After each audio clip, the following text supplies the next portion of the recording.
Hello and welcome to Nerdarchy. For nerds, by nerds, I'm Nerdist Dave, and today I am joined by Rudy Basso of Don't Split the Podcast Network and other endeavors as well. How are you doing today, sir? I'm good. How are you? Good. Happy Thursday, right? Yeah, yeah. You just Thursday. started up, speaking of other endeavors, you just started up a tour game you're running over Yeah. on the WebDM Plays channel. Yes. Every Thursday at 6 p.m. Eastern Standard Time, you can watch an over-the-top 80s kind of movie that is kind of the vibe we're going for.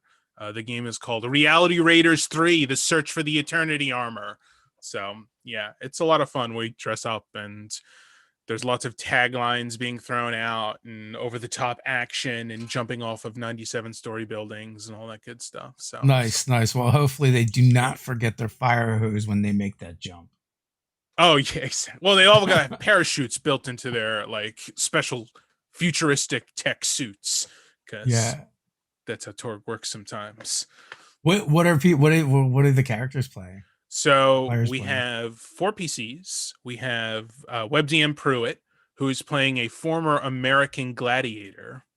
So he is wearing, it's absurd. Like he is wearing sunglasses that have the American flag printed on it. He's wearing a American flag shirt.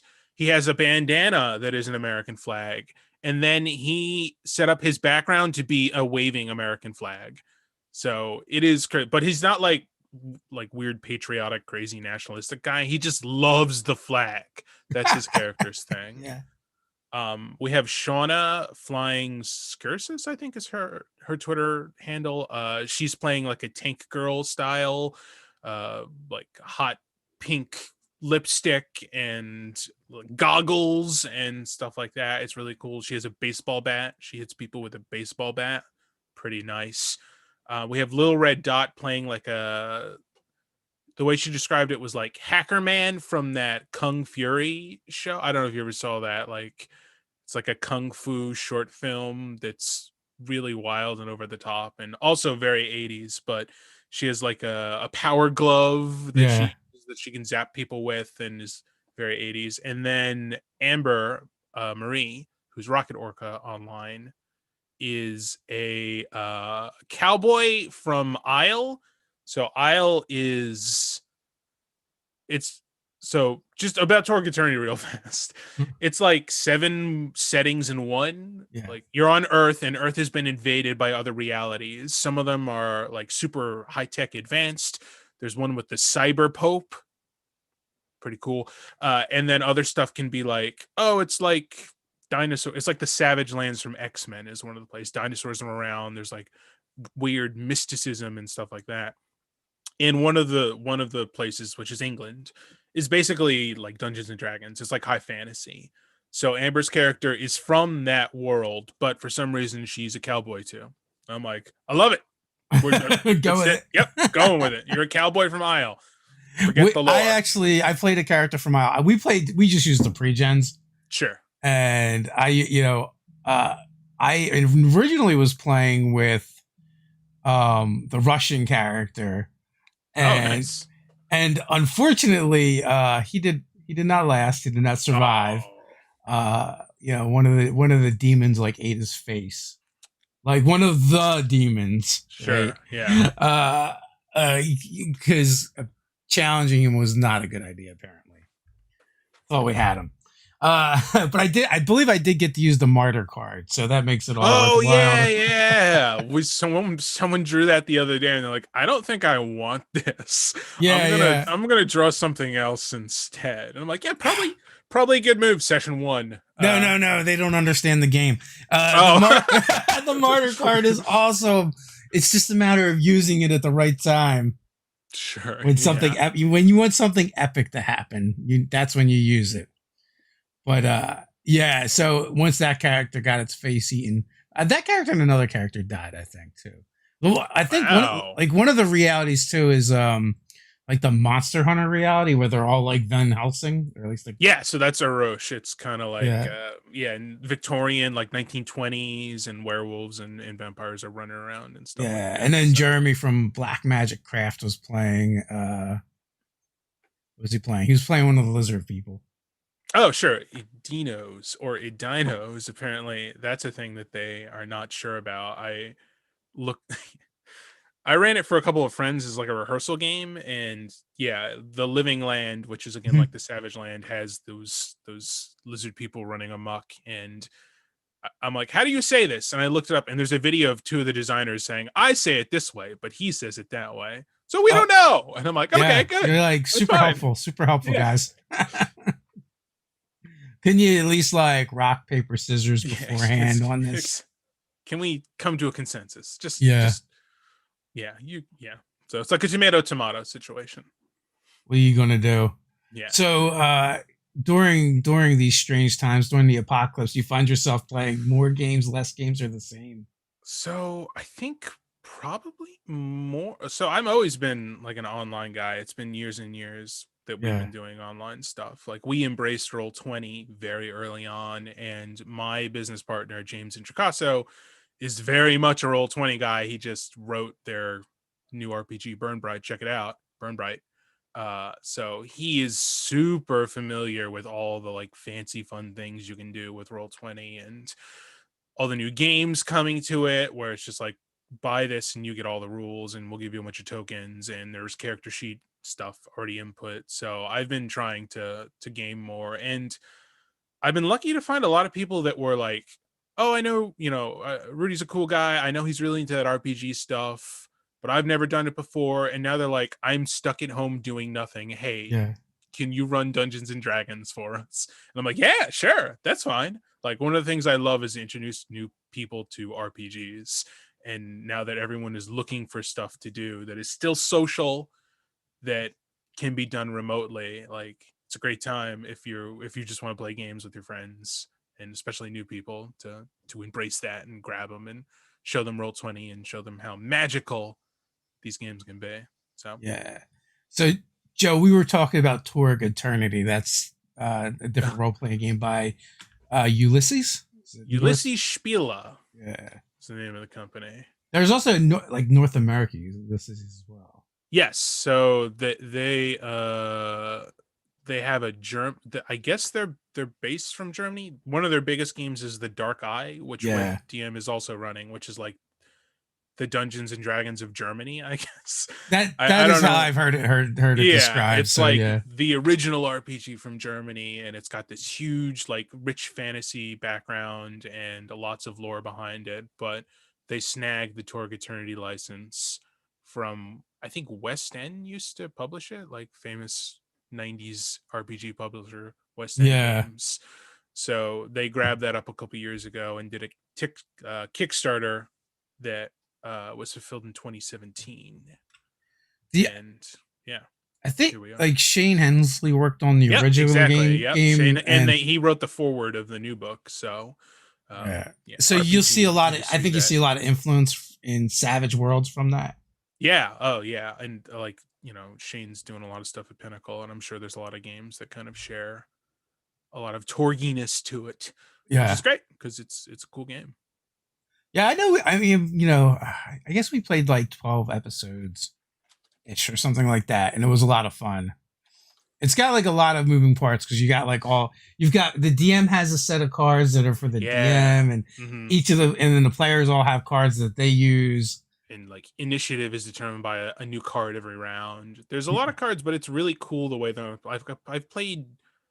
I don't remember this game's name, but I was at a convention and they're like, this is a card game based RPG. And so they handed us like, this is your armor, this is your weapon. And they were on cards. And it was just like, this is just like a character sheet, but it's cards. I don't Yeah. really understand. Like, this is Why are you essentially using these cards? yeah, like this is another way that the publisher can make money is by selling card packs. But it wasn't special. Like the cards didn't feel great. The cards feel really cool in this game. Like, and Yeah. seeing like you can combo with other players and just like make a crazy round by just dropping card on card on card. And Well, and also it's one of those things where the longer the combat goes on, the more your hand builds out, so the more yeah, options you have. yeah, because you can only like prep or tap one card per round. So exactly, as the game goes on, more cards are ready to be used. And then Yeah. there's this exploding dice mechanic too, so you can get like crazy rolls if you just combo everybody, work together and use their cards and stuff. It's neat. Like, that's exciting. Everyone at the table's like, whoa, and cheering when the dice explodes. I love exploding dice mechanics. It is It's really fun. fun. Yeah. It's not always practical, but it is always fun. Yeah. That's a great way to put it. Yeah. Um I think the first time I was exposed to exploding dice was Open Legend. oh, nice. So I mean, And that's a game about being crazy, right? I think. yeah, well, it's like very generic, and you Mhm. can kind of do whatever with it. And uh, we played that. The designer had come over and ran it for us. He actually ended up being local to us at the time. He was just in Delaware, and we're in South Oh, Jersey, so sure. so he came and like hung out with us all day, and we shot some videos and played a game of it.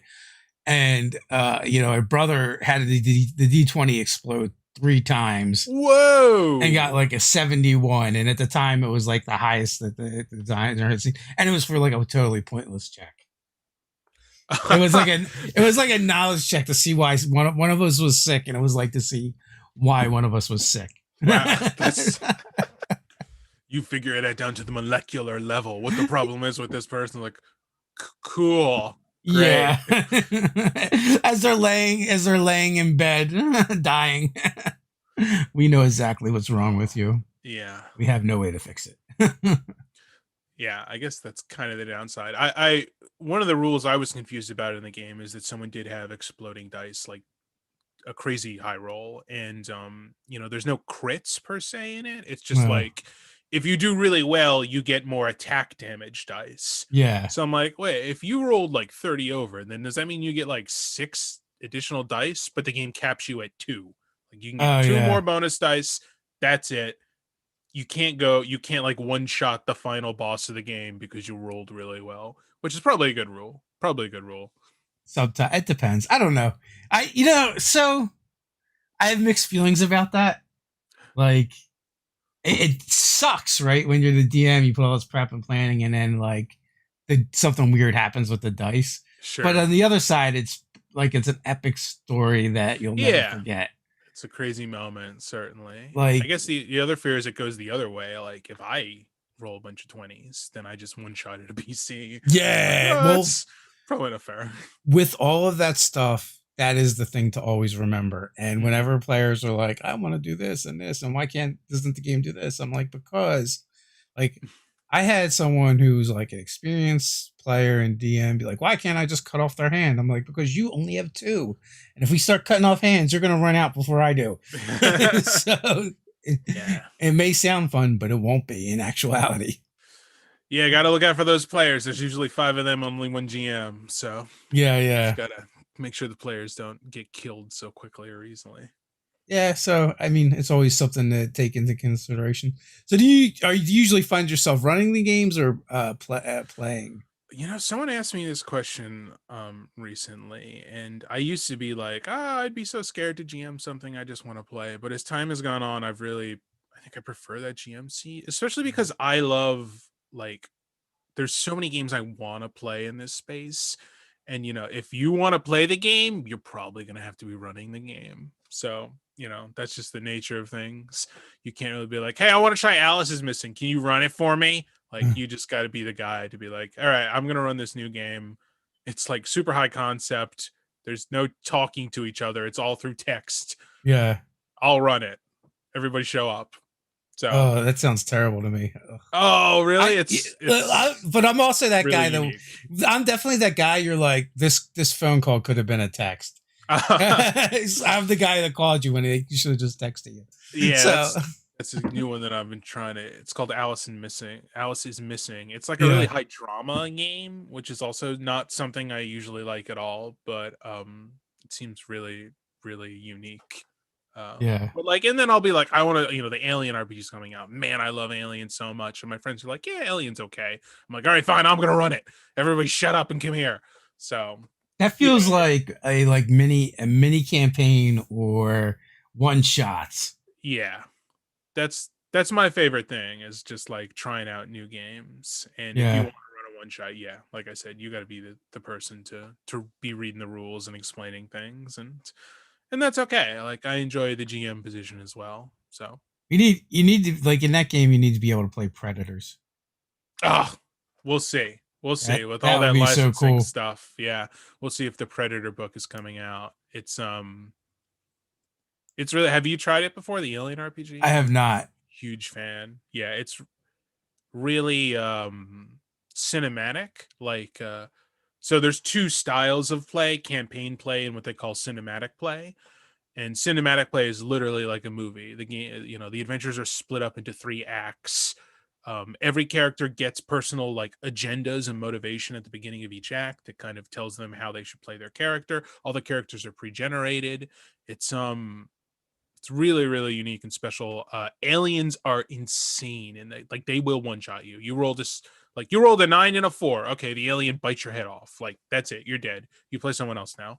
It's like totally unforgiving and totally perfect. It If should be, right? Yeah, Like, exactly. Yeah, it should be. I'm so happy they went in all in on that, and it was just like, yeah, if you run up to an alien with a fire axe, he's probably going to kill you pretty quickly. So yeah.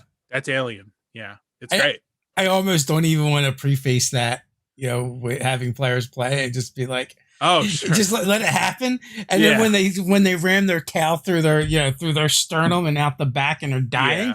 I'm like, what did you think was going to happen? Haven't you watched any of the movies? Yeah. One You're person survives. That's it.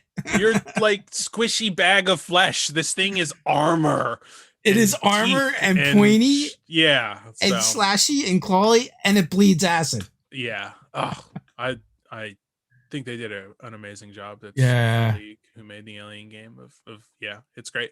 Yeah, I think that would be great. You just get a bunch of D&D players together and you run that game. You don't Try say and power game anything. this. Yeah, You don't say exactly. anything. Not even power game it. Just like they're gonna play it like it's D&D. Like, we kill monsters. I'm like, well, you've apparently not watched the movies, because in those movies the monsters kill you. Yeah. Oof, it's great. uh, that's the thing that's always kind of like kept me away from Call of Cthulhu.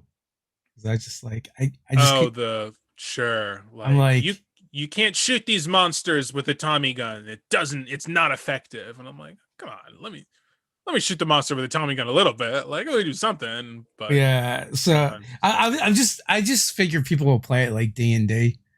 Oh, and sure. and I'm like, well, if you read any of the mythos, it does not work Yeah, you like can't just throw dynamite at the monster and blow it up. Like, that's that. not how it works.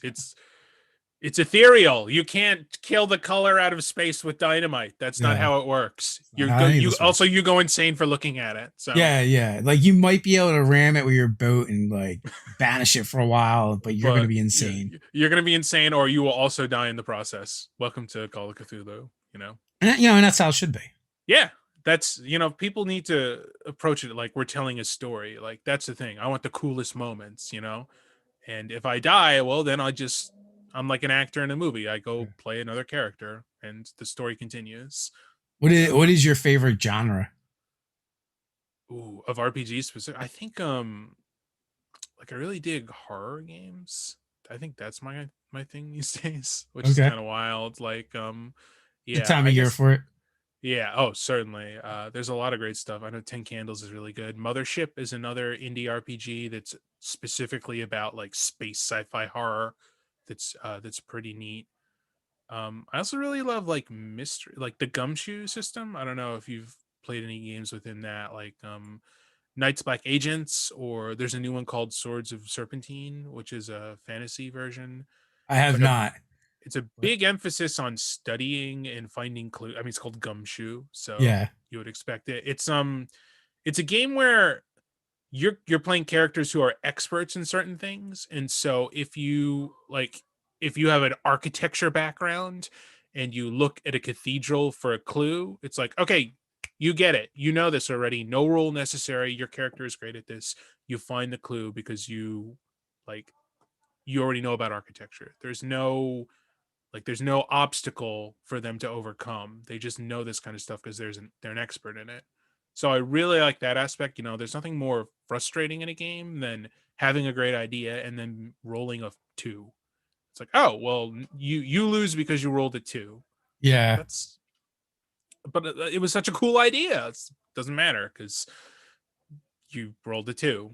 So that can be really frustrating with certain systems, and Gumshoe kind of just goes around that entirely. And there's some crazy like Night's Black Agents. Have you heard of that before? I've heard of it. That's like the Dracula Yeah, Super Spies agents. versus Dracula. Yeah. Yeah. I love that game, and that's a Gumshoe game. So you can do lots of really cool stuff with that.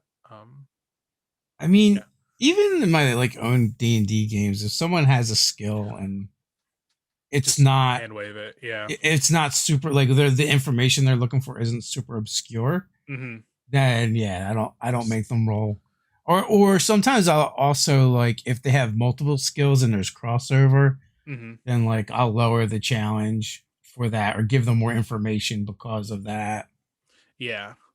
I have a real personal dislike for those social skills, like persuasion and stuff. I always usually just be like, just role play it, and if I think it's convincing, we'll let it go. And I guess that's kind of like a old school mentality, or I don't Yeah, know. yeah. We've had a lot of arguments over that, right? I On the channel when we discuss things like that.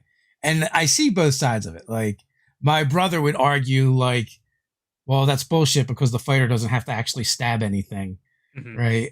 Yeah. And and tend to be like, oh, I just want people to role play. Hmm. And I'm kind of like in the middle somewhere because one, it means those skills don't Or mean as much in the yeah. game. So if you Those put a yeah, resources. exactly. If you put if you make a high charisma character, well, now it doesn't matter that my character has X in persuasion because you're saying it doesn't matter. And And yeah, also if you're like an introvert, if someone at your table is an introvert and they're not sure. like then it can feel a little punitive as well.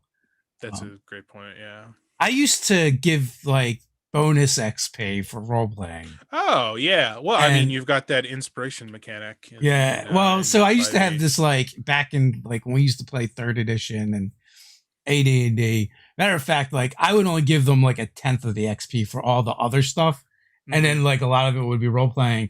And I had this like hash mark system, and but like I kind of did it on a curve. So like if someone was super extroverted and and they were really good role players, I just gave them less XP for it. Sure. And the people that were introverts and not as outgoing, I would give them more. Oh yeah, that's great. That's a great way of rewarding. Yeah, I love that. Yeah, Write so it it's kind of down. like a bell curve. I mean, the people that did a lot of role playing and were good role players, they still tended to get more XP. Hmm. It's just I just weighted it for the people that wasn't their natural inclination. Do you still give out XP in 5e? I know they're No, doing I that don't even know what now. that looks like. Yeah. Like It's all about that milestone system, we don't right? we don't even do milestone. It's like 2 sessions level up. Yeah. It's kind of Or crazy how if the DM feels like it, like we're very arbitrary with our level. I'm like pretty consistent, like 2 levels or 2 sessions gain a sessions, level. sure. Yeah. Um, you know what? No, we stopped doing XP at a certain point because it just felt punitive to the people that had like life that would get in the way, Oh, and so they sure. weren't showing up all Yeah. the time, and then they start falling behind, and it's like, you know what? I don't want to penalize them when they do show up because I Hmm. actually want them there. Yeah. So I don't know. It's just this fun thing we do when we hang out. So you know, their penalty will be in loot if the other players decide not Oh, to share with them. sure. Yeah. So uh, yeah, that's when we moved away from it and we just started like I just want everyone to be the same level and let's roll with it. Have you yeah, I think in general like XP and keeping all that maths, that's not really a thing too much in games these days outside of like anything powered by the apocalypse or specifically like the blades in have you played Blades in the Dark? I have not. There's so many games that I have not played Yeah. yet. Like a big part of that is it rewards you XP for embracing kind of character flaws and like Yeah. really going all in on kind of the ideals you set for your character at the beginning of the game, which is really neat because then at the end everyone goes around and is like, did you do this? Did you do this? Like, and if you did, you get an XP. Uh, And that's it. It's like it's not like 1,000 for killing a guy. It's just like you can get 5 at most at the end of the session. So it's really easy to keep count of. And it's fun too, because then you're like, oh, you're like kind of remembering the session back, and like Yeah. everybody's talking about the cool moments and how it worked. And it's a really like genius way of doing XP. I think, because yeah, not a lot of people are into that kind of, how much is a goblin worth? All right, let me tally it up, and then everybody gets a quarter or whatever. So I like that from the DM standpoint too, in the sense that if you're having to discuss the game afterwards, it's for mhm. them to figure out, where they get XP, then I feel like that, as for the DM, kind of points to what was important to them and Yeah, what they thought happened, right? Because sometimes what we think happened and what we thought was important is different from what the sure. players will relay to you. Yeah, having that built-in kind of debrief at the end of the game, I think Yeah. that's a great point. It's a great way of being like, okay, so where can I go from now? Dave really liked when he cut off the monster's head. He thought that worked with his character. So we need more monster head cutting off in the future, because that's what he's into. So we actually went away from a D&D system to actually start using XP, because I just started running Cypher system. Oh, nice. I And like it's that. like, between sessions you usually gain like 2 XP, and then Hmm. whatever you get for the GM intrusions. But again, like, the XP in that system is really easy too. It's like, Yeah. are you at 4 yet? Once you're at 4, you can up something, or Yeah. or you can spend it. It's So kind of wild that it used to be like, all right, you get 12,974 mhm. XP, and now it's like you get two. Like, I don't Yeah, know, you the get 2. value, Now you're halfway the, to being able to do something. yeah, the value system and the money, the amount having changed so significantly. It's kind of wild when you look at it. It reminds me Yeah. of like World of Warcraft or something, where it used to be you do 2 million damage, and then they release a patch where, okay, now you do 200,000 damage. They like change all the stats of everything. At a certain point, the numbers don't mean anything, right? Yeah, Could be a exactly. cajillion. I feel like it was that old school kind of mindset again. Like, I need all the XP. I need a big number at the end of the session, or I'll be unhappy. Okay, Yeah. you get 12,000, but And now the numbers don't even matter. double digits would blow my mind for any game these days. Back when we used to get XP for gold. Oh, sure, yeah. That's one of the things that, like, when you look at really like original Dungeons and Dragons, and everyone had different XP values to level. Yeah. Like, I think that's really neat. Like, just having a party, it's like, all right, well, he's a level seven wizard. I'm a level 4 rogue. We got a level 2 fighter over here. Like, that kind of party diversity, that power diversity is like really interesting in a game to me. Yeah. Well, also the characters were vastly differently Sure. Yeah. weighted as well. Like, and also the weird thing was, like, the wizard flips Yeah. Oh, when you get yeah. to the high levels. Yeah. All And then this, it's like, you suck at low levels. It takes a lot of XP, and then and the then you hit fighter's a certain carrying all point. your stuff. And that's what he does. He just carries all of your stuff. Yeah. That's the Then you plan. hit a certain point, and then the wizard XP would drops drastically, Yeah. and and you're uber powerful. Yeah. I That's another, like, games have shied away from that, which I think for the most part is good, to not have one person be Superman, everybody else waiting for him to save the day. But I do wonder if like a new game came out where it's like, okay, this class is probably not great or something. I Yeah. don't know. I don't know. It'd be interesting to do something Well, like I that. feel like now, modern design, takes into account balance far more, Sure. and like there's, I know, like, D&D gets shit on a lot of times, but like you're like, that's the bar, right? You're comparing, Hmm. it's where it started. So, Yeah. and D&D is its own problem.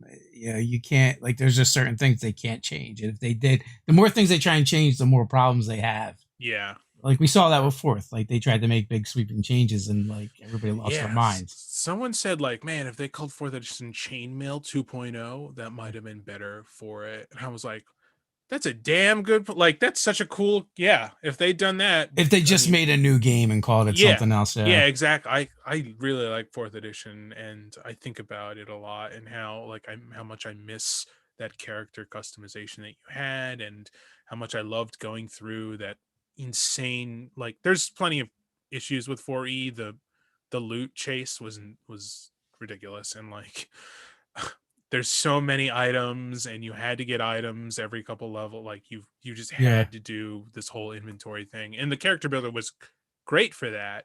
But yeah, I don't know. I feel bad about fourth edition. I know so many people dislike it, and I think it's a shame because I think it's a really neat, cool game. It just wasn't D&D to a lot of people, and that's disappointing to me. If it had been called something else or branded something else, I think people would still be rocking it and rolling it and Well, excited about it.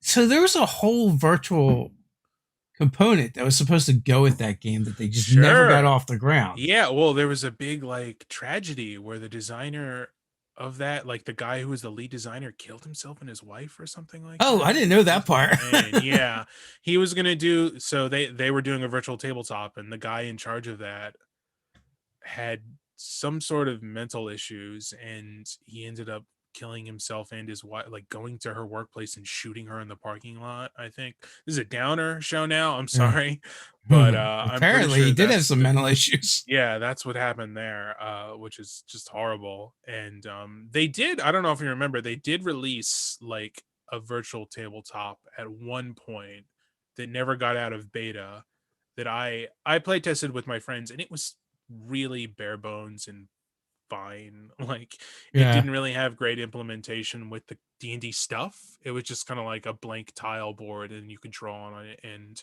it had voice modifiers for some reason. I remember that. Like it would make your voice really high, and now you're an elf. Like like, and it's like, okay, I guess that's But a that's it. Yeah. priority. Yeah, like that was the coolest feature of it. So we played a little bit with that, and then Roll20 came out, and I guess we're just like, all right, never mind. Just go Yeah. play with that instead. Yeah, that part was kind of a shame. I think we played with 4E for about a year and a half, Mm-hmm. and then we just started like branching off. Like then, from there, we kind of went into a Mutants and Masterminds kick for a couple Oh, years. nice. Yeah, that's a game. Yeah, I that was actually my first RPG ever with James and Chicasso. Was we played, so this was like 2006. Okay. Whatever edition it was, we were talking about one person being Superman and everybody else being nobody. But yeah, I think that it's like a point buy system, right? For your Yeah. powers. Yeah. Well, one of our players is like, what if I put all my points into one thing? And it's like, oh my God, you are so strong now. You're like, I can point at Yeah. something and change it. Just like I can point at a wall, and now it's a grain of sand. Yeah, there was that transformation power that was like Yeah. kind of like that. Although I guess like I don't know, maybe I picked it up in second. Okay. I And didn't in even know what second edition we there were was like the playing. power shift. Like you couldn't drop anything lower than your power a Oh, certain yeah. amount, and you couldn't raise it out. So it was like a swing. Like That's definitely, yeah, whatever version we played didn't have that kind of stuff. And so we brought in new players, and then like, well, why don't I just put all of my points into one thing and be super duper powerful? And it's like, well, you're kind of missing the point, I guess. yeah, And they're they're like, trying I to don't win. understand. I don't care. Yeah, exactly. They're trying to win, which is not the best kind of No, approach. no. The third iteration of Yeah, Mutants and Masterminds is really good. that's what I've heard, that modern versions kind of scale back that and are just Well, much more streamlined they and cool. got rid of more and more D&D isms. Mm. It's still like a system that really requires your players to not be a-holes and for the DM to have a firm hand, right, Yeah, on what's going on, because you need to look at the characters and be like, no, change this, change that. That's not gonna fly. sure. Yeah, because because it's so customizable and you literally can make any kind of hero you want, makes it breakable. Yeah, yeah. Um, I like the way they fixed the flaw system from the first edition or second edition to third. So in second, it was like you would take flaws and then you could like improve your character. In third, it was like you would get hero points whenever your flaws came up. So Oh, there okay. they were role playing rewards, and more so than you're just gonna have a better character. That's Um, neat. Yeah, I because like I that. find everyone that uses those systems, they're always trying to figure out How to game it, right? how to take disadvantages that aren't really disadvantages. Yeah, And I'm colorblind. That should be yeah. worth something, right? I have only 3 fingers on my right hand. Yeah. Still do a lot of things with just 2 fingers. So So you get a lot of weird stuff like that. I feel like when you have flaw systems yeah. that give you benefits and perks. But, So did you, when you played 4E, did you do the battle map and stuff? Like James, you got to have a friend who loves miniatures. I feel like for 4E, like yeah. it's great because he, again, James Niscasso does love miniatures, and he has the battle map, and he likes drawing things out on the battle map. So Yeah. we were able to have, because that's not like, it's not a theater of the mind game, right? 4E, it's No. specifically built to be a miniatures game. I mean, I guess you So can play it. Your mind. I mean, in theory, anything can. It's just harder. yeah, but even then, like if I was GMing it, I'd still be making a map on like in front of me to kind of Yeah. orient it myself. Yeah. Yeah. So yeah, but I mean, back in second edition, we started with using a grid, and literally it was like I bought a sheet of plexiglass, got a T square, Oh yeah. and sharpied the boxes on, and then we would use that, and and we would use D4s and D6s. Nice. D6s were the monsters because we always had plenty of them in different sizes, and D4s, and it's like, all right, for your character, pick the D4 you identify with. That's your character, right? And then, and for the longest time, people are probably tired of this story, but for the longest time, our terrain was mini Kit Kats. Like, not the mini ones, but the 2-stick ones, sure. right? Because we had a bag of Halloween candy left over. And, so we would build our like dungeons out of those as we would play. Like, we need a room. Because we've always been like theater of the mind, and then, all right, a combat breaks out, so we'll throw something down to make it a little bit more tactical because we definitely had one of those DMs that would be like, oh, the ogre slams the wizard, and we're like, well, the wizard's in the back of everybody. How do we get to him? Specifically set up a battle line to protect him. So. Yeah, and so to kind of like circumnavigate that, and plus also too, like I found like even as a kid when we would play Theater of the Mind, like our DM would end up like grabbing a piece of paper and scratching out a room and using like X's and O's, to just be like, here's where things kind of are. Yeah. Yes. Yeah, but so we use those same Kit Kats for a long time. Every once in a while, you get a new player, and they'd be like, "Oh, Kit Kats! I like Kit Kats. Can I have one?" And everyone look at each other, and be like, "Sure," because we were kind of a-holes. Yeah. and then you would just see their face when they would take a bite. Oh, ew. Yeah, we were terrible humans. Kit Kats. Yeah, and even like so, it's funny. People online will make fun of us because we'll use the dry erase stuff and then have minis, but we won't draw on the maps. Ted has like a bag of mechanical pencils next to him and starts pulling them out and making the rooms out of mechanical pencils. They're like, what are you doing? You can draw right. You can just draw it right there. Then we're like, then it smudges. It's a pain to get off. Sure. That's funny. But more recently, Ted has been he's been on a kick for making terrain. So that's a good. So we've been seeing a lot more terrain. Yeah, that's neat. What's that? I said that's neat. That's a good friend to have, terrain friend. Yeah. So and this past game we played was since we've gone virtual, like most of the world. He set up a separate camera and started setting. So he's bringing back the terrain. Very nice. Yeah. Yeah. So it worked out okay. And it's just like there's a couple things to get over. It's like one of the players is like, "Oh, I'm pointing at the screen to tell you where to put my mini. That's not going to work." Yeah. So Ted loves to make like scatter and stuff like that, and he also has like all the minis. He bought so many packs in third edition when they came out with the pre-painted, which was my favorite by far. And he's got quite the plastic addiction. And then he also gets the bones a lot of times. So sure, yeah, those Kickstarters, they're appealing. Like it's hard to say no when they've Kickstarter when the stretch goals are like insane, you know. Yeah, yeah, he starts salivating and stuff. But not for me because I hate painting minis. So I Oh, just get sure. no joy out of it whatsoever. Yeah. Uh, Same. I'm also the same way about like I'm not very handy and I don't like fixing and doing things, right? And like I know some people take a lot of pride in that and they feel good when Yeah. it's done. And like the only satisfaction I get is I don't have to do it anymore. Yeah. Now I Uh, can play with these.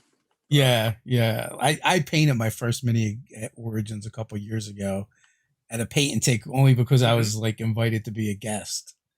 Uh, it's funny. I had there was a different. I think it was Pax and Plug.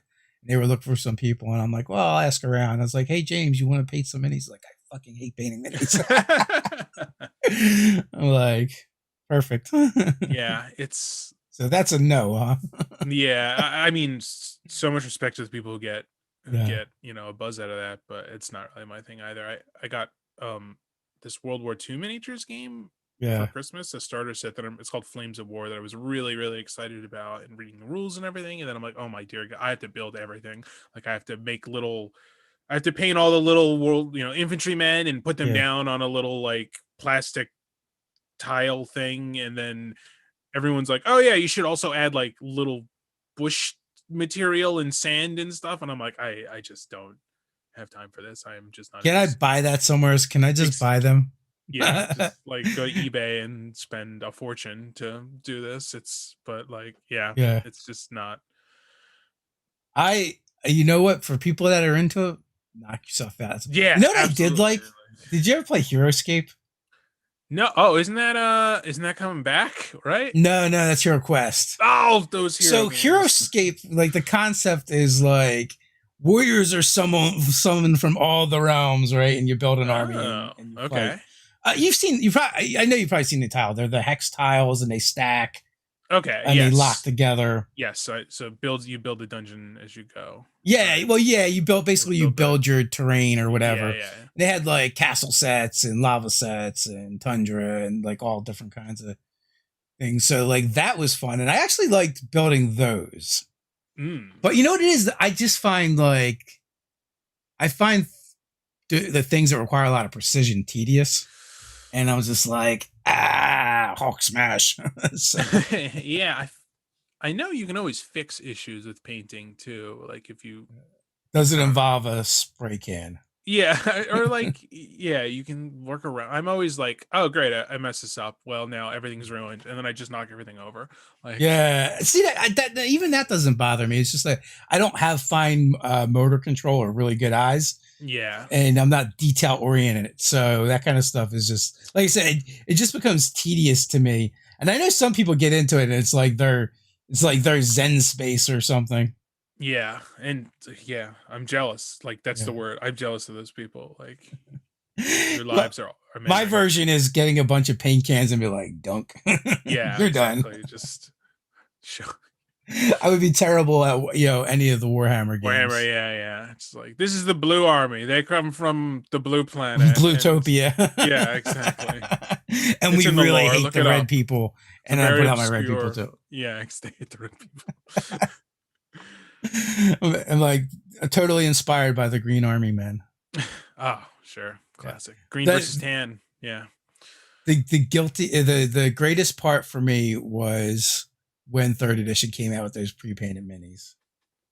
and I really love like WizKids' stuff these days. Like the amount of Yeah. detail. I That's what they're doing. can't They're say the killing it. same when 5e first came out, but the scopes were Yeah. bad in comparison So because and it wasn't yeah. WizKids like I think that Wizards just wasn't willing to pay for the better I sculpts. think that's kind of like a thing with WotC, kind of Yeah, maybe yeah. just lowest bidder. I think of damn, I forget the name. Before D&D Beyond, they Dungeonscape, I think it was called. They were gonna do an online like service that you could make your 5e character and stuff like that. Do you remember this? And it took like totally fell through. Oh no. Yeah, Yeah, vaguely might have seen. And then there was a bunch of like bootleg ones that tried doing it. And they're sure, like, "What do you yeah. mean we can't just use your IP?" And then they made that Sword Coast Adventures video game that I thought was pretty bad. Like Yeah. sometimes the licensing for Wizards of the Coast leaves me going, "What is going on here?" Yeah. Oh, and the oddest thing too is like at the same time they WizKids was doing D&D and Pathfinder, and Mhm. the Pathfinder minis looked amazing. Yeah, And then, but they've gotten way better. Like whenever the Nazgul's ones came out that were unpainted, like that's when they really stepped up and got better. yeah, And then, no, yeah, and now even the painted stuff is better than it was. yeah. You know, the scopes are better. So I guess enough people have ridiculed them. I know, like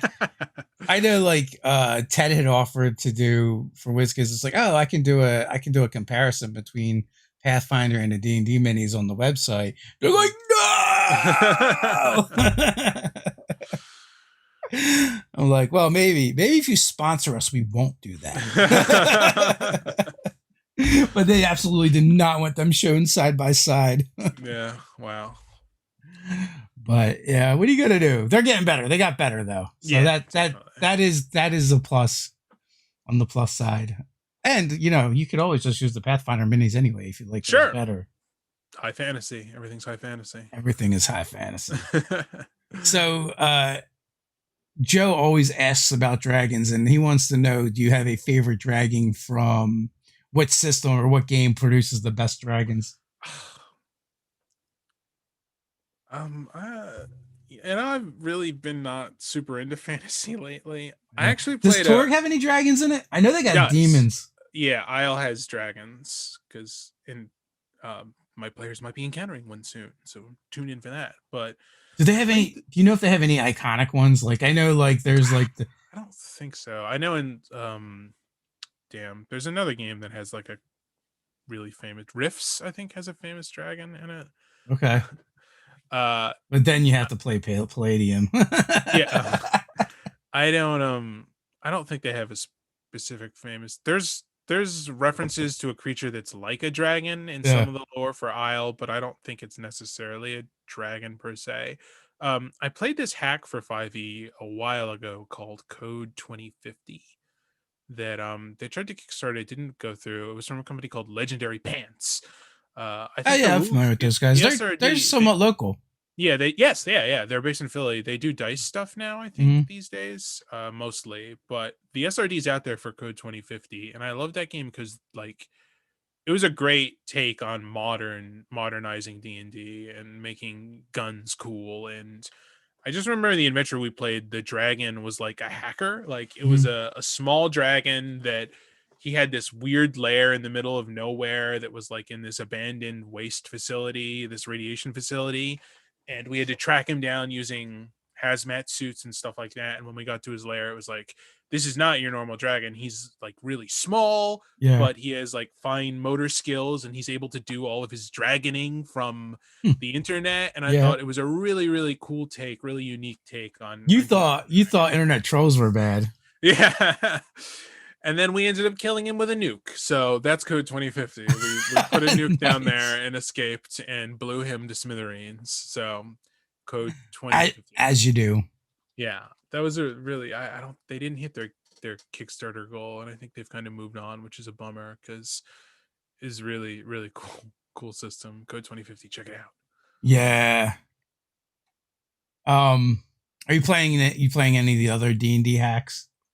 Like I feel No, like so I've played Esper Genesis, which is the yeah. sci-fi, and it was pretty neat. I really loved the spaceship mechanics. Actually, one of the designers ran it for me at a PAX Unplugged, and I think it's cool, but I'm just not so wild about. I mean, I've played so much 5e that reskinning it still is 5e to me. 5e, yeah. Still feels like 5e to me, unfortunately.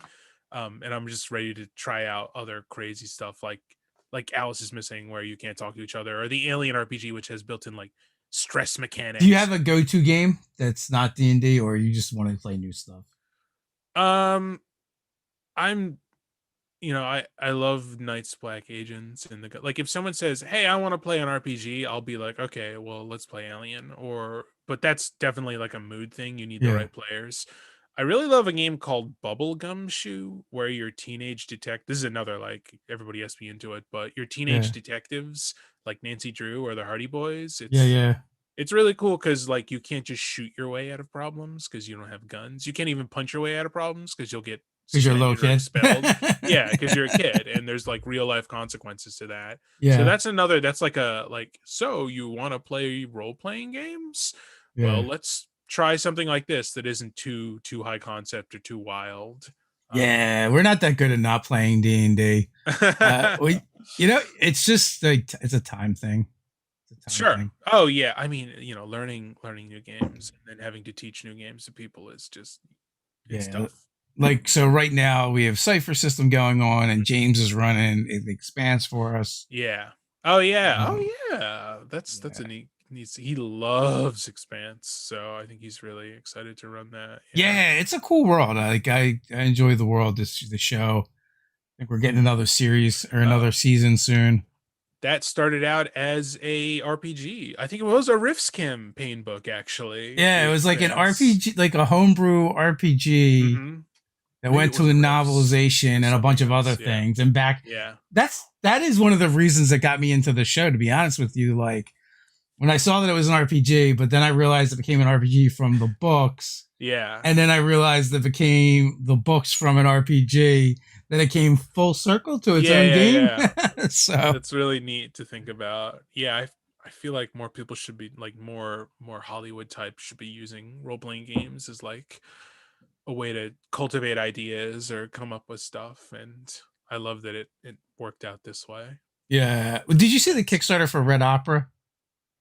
No. So that was a 5e like campaign adventure, but it was based off of like a metal opera that was then like one of the guys was like Geek and Sundry writers like, hey, because they're looking for ways to promote it. They're like, why don't you turn it into it? Why don't you turn it into a D&D game? And they're like, okay. And so he went and like rewrote their original like opera, their metal Wow. opera, and turned it into a Yeah. thing. So it's kind He's of cool killing to it. see that stuff happening. There's a couple other hacks that I've been really interested in. There's one called Lightning War by a guy named Ben Sand something. Sorry if you're watching, Ben. That's like a World War II take uh on D&D. It's Okay. still fantasy, but it's kind of like broadened to be like these represent the Axis, like this faction represent the Allies, which I think is pretty neat. And then there's a game right now that's being kickstarted from Ben Sandfelder, just for that Lightning War that was kickstarted from Anthony Joyce and Justice Arman and a couple other people, called Nazi Dracula Must Die, I Uh-huh. think, that is currently kickstarting now, and they're closing in on their goal. That seems pretty wild and cool. That fits a lot of my interests. Yeah, yeah. Killing Nazis, killing Uh, Draculas. so in my Cypher System game this week, I introduced Atomic Skeleton Nazi Surfers. I like the combination of those words together. That sounds pretty good to me.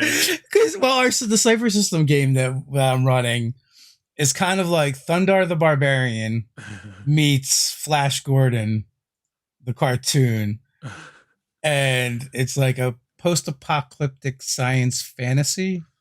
Is the themes we're going with. The game picks up in 2075, and like it starts with like, in 2020 the world was ravaged by pandemics, fires, and murder insects, but then it got worse. And I just like totally ripped off the opening from Thunder the Barbarian, where there's a comet headed towards the planet. It misses it, but it pulls the Earth or the moon into the Earth's orbit, causing tidal flooding and killing billions of people. And which also I think Thunder the Barbarian, I think that takes place in 2020. I'm not familiar with the works of Thundar, unfortunately. Yeah, it might be a little bit before your time. But yeah, and it does not hold up either. But the memories that are left behind are pure gold. Were you a big fan of the Dungeons and Dragons cartoon? I was. I used to watch it Saturday morning when it would come Yeah. on. Like I had to wait all week for that. Not like kids today. It's like I would I don't wait for love anything. like a remake of that or a new updated dungeon. Like the license is so hot right now. That's something that I don't know. They're probably talking about it with somebody, and the Critical Role show is coming out. Yeah. So Hopefully, if they do it, they don't make it shitty. yeah, So well, yeah, of course. I they kind need of to like get those people that did the car commercial. yeah, the Brazilian car Yeah. commercial. Yeah, that was neat. Yeah, I It's mean totally I liked bizarre too. like yeah, yeah, why? like what a weird reference. Did they love it in Brazil? Did they love the D&D cartoon in Brazil? I don't know. Maybe it's got a hardcore audience there, but I like that it was like a family, like kind of made for kids too. Like I Oh like that yeah, it it was was for totally made everyone. for Yeah, kids, and like it was all cartoon violence. It wasn't like real violence. yeah, I would like to see some of that more from Wizards of the Coast, is more kid friendly stuff. Because Well, I they're don't know. turning a bunch of games into 5e, or a bunch of properties into 5e. I just saw like a bunch of the Hasbro, like they're Oh, like magic stuff, or nah, they're like My Little Pony and oh, really? maybe like Transformers, GI Joe, that kind of stuff. The stuff that was Hasbro, they're Ooh, going to do 5e the games. GI Joe game would be dope. I think that'd be really cool. Yeah. So yeah, I'm Well, curious to see what they come out with. We'll see. yeah, Although also I have mixed feelings because even though we play a lot of D&D, I am kind of like we've gotten so many comments and messages, whatever. How do I do Star Wars with D&D? I'm like, why don't you pick one of the 5 Star Wars games and yeah. try that? I Yeah, definitely so went through some of the Fantasy Flight Star Wars games. Those are cool. Like their dice are a little funky. You yeah, know, I mean, you get quick at sorting them, and it's not so bad. sure. Yeah, and But there's actually an app that's incredible. It's oh not yeah, free, use the app. but You don't have to do anything; just the push the app button. is awesome. Definitely recommend the app. Yeah, I like that game a lot. And West End, a lot of people love that old school They do. D6 I only game. played the new one. I never played the old one. Yeah, It was bizarre. Like my gaming was bizarre. Like when I first started, for a year or two, we were playing like all the different games, but we'd only play like a session, hmm right? And that was like TSR would come out with like all the different genres, and we'd play them sure. all for a session or two. And then we just went into this solid phase, and it was probably because I was married, I had a job, so we just played D&D, and we did Yeah, that for a long time with very very little variance. And then when we started Nerdarchy, we tried incorporating more games, and but now we just try and like find other people that are know other systems and just sure. recruit them to come run Yeah, for us. that's how you do it. Use that influence. Come run a game for us. Yeah, Yeah. yeah. Well, I mean, that's how Nerdarchy really started. It was just a scam we perpetrated on our wives in order to like go play games and play D&D and do D&D stuff all the time. Like, we're working. It's business. Yes, nice. Yeah, that's cool. Yeah, I see they're doing it like a GI Joe game and a Transformers game and a Power Rangers game. So Yeah. I hadn't even seen this. That's wild and I guess cool. Yeah, I don't know. Like, my thing is always like, it always seems like RPGs do a terrible job of reaching the fandom. They sure. never like break through the RPG people that are part of the fandom and like cross over. Yeah. And I feel like I think some of it might just be licensing, where like they get most of the time you get shitty licenses that are really hmm expensive, and as a hmm designer you're just excited for that, and you don't think about, oh, maybe I should have just passed on this license Yeah. because I'm not going to really be able to recoup. It doesn't have that appeal to Yeah, this fandom. Yeah. I mean, I think definitely it's becoming more normalized role playing games, and especially with kids these days, it's a cool thing to do to play D&D. So if you're able to yeah, win over that's a great way to put it. You got to win over the fandoms and yeah, keep but them but excited. I feel like a lot of times there might be obstacles to doing that Yeah. because of the way the license is written. Oh, Now, sure. Yeah. I'm curious to see what happens with Cortex because they just got like a bunch of Mattel licenses. Really? So and Who that's bought someone bought Cortex D recently, and D right? Beyond. D&D. Oh, okay, Yeah, yes. so Yeah. fandom. Right. fandom. So Yeah. I feel really confident that they're going to be able to do some cool stuff with it. Yeah, I mean they've certainly got resources over there to do cool stuff. I'm pretty sure. Yeah. And I sometimes mean, it's more than Vivian's resources. raking it Sometimes in. it's like the know-how, and I feel like they got that covered. Well, I know Adam Bradford and Todd, they're really in the community, so I could see them using their contacts to get some great designers to come in and make some really cool stuff using Cortex.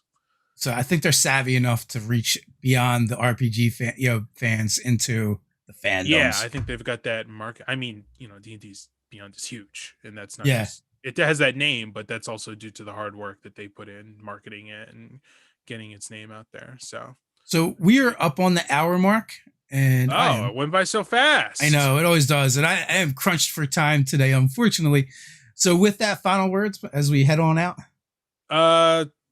Keep playing games, keep having fun. Follow me on Twitter, twitter.com/Rudy Basso, or check out don'tsplitthepodcastnetwork.com. We'll be around till the end of 2020 for lots of gaming podcasts. And twitch.tv/webdm every Thursday at 6 p.m. Eastern.